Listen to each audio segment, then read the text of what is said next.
Fame é unha palabra, sí. Eu, gracias a Dios, non. Porque meus irmáns preocupábanse que eu tuvera. Xa o que dixen antes, como era o máis novo, eu para mí sempre había un cachiño de pan. Aunque non o comeran. Fame non. Pero necesidade, sí. Eu deseaba mellor comer como outros tal, pero non había. Non digo que peixe comíamos, sí, que mamá, gracias a Dios, iba á plaza a menudo. Peixe que algo, sempre había algo. Pero non, pero o que era unha carne, ou que era eso, tiña que vir unha festiña. Ou estar un enfermo. Para un enfermo había un bistec. Que pasa? Estabas á cola, diz a de Rosita, hasta a Sin Emilia, atravesando a praza esa, e chegabas ali e non había pan.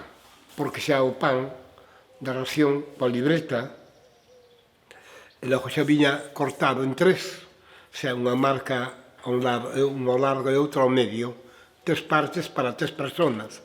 Como estaba con miña tía, tiñamos un bolo de pan que valía un peso daquela xa. E tiña 3 marcas, unha así e dúas, e facían 3 partes. Que coste na miña casa jamás pasamos fame. Jamás. Porque pasaches gana de comer moitas cousas que non había. Pero de comer había sempre. A pota do caldo non faltaba.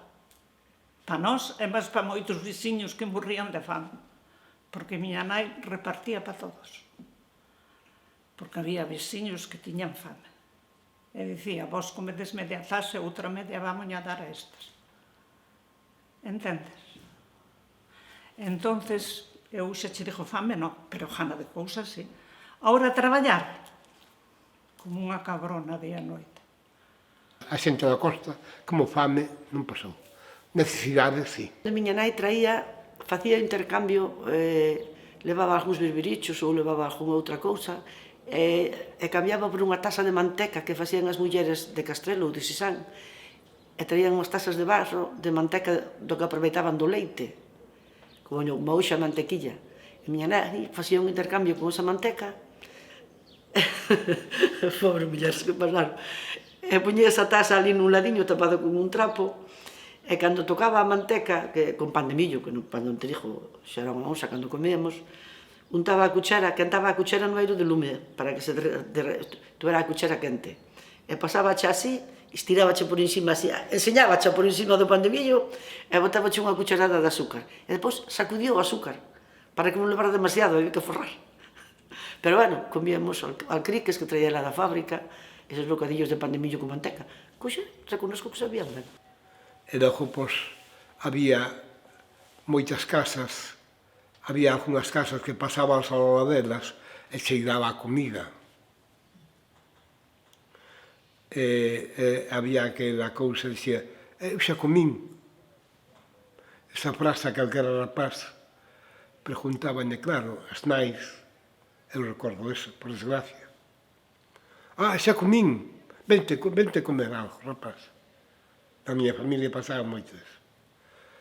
Pero, bueno, non é que tuveran máis nivel, tiñan máis humildade, ou tiñan máis cariño hacia os demais. Vente e come algo. Sabes que decían, na vosa casa sempre cheira a comida. E cando viñamos molladas, que viñamos moitas veces, non había, o único chaquetón de roupa de agos que había era de meu pai para o mar, e daquela facíanse de tela. E miña nai fixerme unha prima miña, que era costureira, fixo un chaquetón e daban un aceite por encima, que non sei se chamaba aceite de leñás ou algo así, para facelo duro, para que non pasara agua, pero lastimaba no pescozo, foxía cada llaja que nin diola, porque claro, eran cousas moi duras e non estaban preparadas. E cando viñamos molladas, porque ti salías para o Sarrido, e as aguas danche de frente, porque chovía de sur. E a media hora toda esa agua que che caía polo pescozo sentías nos peitos, mollados, e tiñas que traballar con aquel chaquetón posto. E ainda hoxe traballan con boas fundas, pero o corpo súdache e ti tes esa humedade metida no corpo e sigues traballando, porque a funda non che deixa botar o sudor fora. Transpiras e quedache todo dentro. E viñamos para casa molladas, con unha chaqueta bella. E a miña nai, sabes que era máis lista con allo. Premiábame cunha pastilla de chocolate. O chocolate víase, eu sabía que existía, pero non podía comer. Era unha pastilla de chocolate Hoxe comparo cun serrín tintado. Era unha pastilla así gorda. Hasta non me acordo o nome, creo que me acordo o nome. La Perfección, creo que se chamaba. Ela mandaba á tienda, secábame o corpo, non tiñamos ducha, non era como hoxe. Tiñamos unha bañeira grande de zinc, ela quentábame unha ola de agua, botábame unha pouca agua por riba e secábame o corpo con un cacho dunha toalla ou dunha manta que tu ves. E dixeme, ahora vai dar Evangelina, é que che deu unha pastilla de chocolate. E mentras ela, era o lume de leña, un trespié, unha cousa parecida ao aparato ese, puñía unha tartira con agua encima, e encima do testo puñía o pan de millo a quentar. E depois eu traía o chocolate, aquele pan de millo estaba quente, como se fora un microondas, metío así no medio, e eu conteño aos meus netos que inventei a nosilla con 8 ou 10 anos, e a miña neta dime, abuela, estás contando tonterías. Eu comía nosilla que non existía, pero xa comía con 8 ou con 9 anos, con 10 anos. Pero era o premio que me daba a miña nai por vir mollada do sorrido. E logo, pois, había, eu recordo eso, a roupa a secar, os tendales, por exemplo, ao lado da iglesia, onde están esas casas todas alzabaratas, como chamamos. Aí era un campo todo, unha carballeira, aí estaba a roupa a secar, e desaparecía. Roubábana, claro.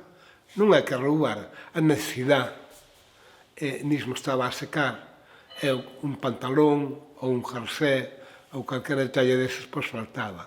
Era normal, porque non había cuartos, non había nada. O de xantar eran unhas patacas con peixe frito, ou peixe cocido, que xa se cocía todo xunto, ou así, papas de desayuno, papas daquel de pan de millo, ou de tal. O pan de millo xo facía mamá na casa, cando había. Aunque moita xente non lle recorda o pasado, porque ahora todos somos ricos, e todos son problemas máis que antes. Eu cañolo antes que máis me fastidiaba ao correr da vida, como neste momento, era que non había, claro, estábamos nunha ditadura, nós éramos moitos irmáns, moita familia, éramos 9 irmáns, e o matrimonio éramos 11. E logo, que pasa? Hai moita xente que non pensa no pasado, pensa nesto. E logo, os quero dicir, de que nas casas, en moitas casas, non se podía entrar, porque cheiraba moito ao moho da sociedade. Porque máis a jatancia que temos agora, non había xabón para lavarse. Facían xabón na casa. Na miña casa, na de mamá, e máis na tía Manuela, as miñas tías facían xabón para lavarse. Non había xabón, non había setas, non había nada. Había moito chinche, moito piollo, moita pulga. É o que máis me fastidia este mundo que vivimos, xente da miña edad, que non haya reconocido, aí non se dan de cuenta as necesidades que pasar. Porque en Cambados sacabas 5 ou 6 familias, unhas do campo, outros do mar, despois, como se les era, moita humildade. Porque aqueles que tiñan en Santo Tomé, en Cambados, tiñan campo, tiñan mar, era unha axuda, pero había que non tiña nada máis que o sol que alumbraba, e andaban ao mar, pero non había, centolos, iba para o campo, nécoras, todo, non había o bundo marisco, non se comía, tiñamos as cousas, pero non se apreciaba.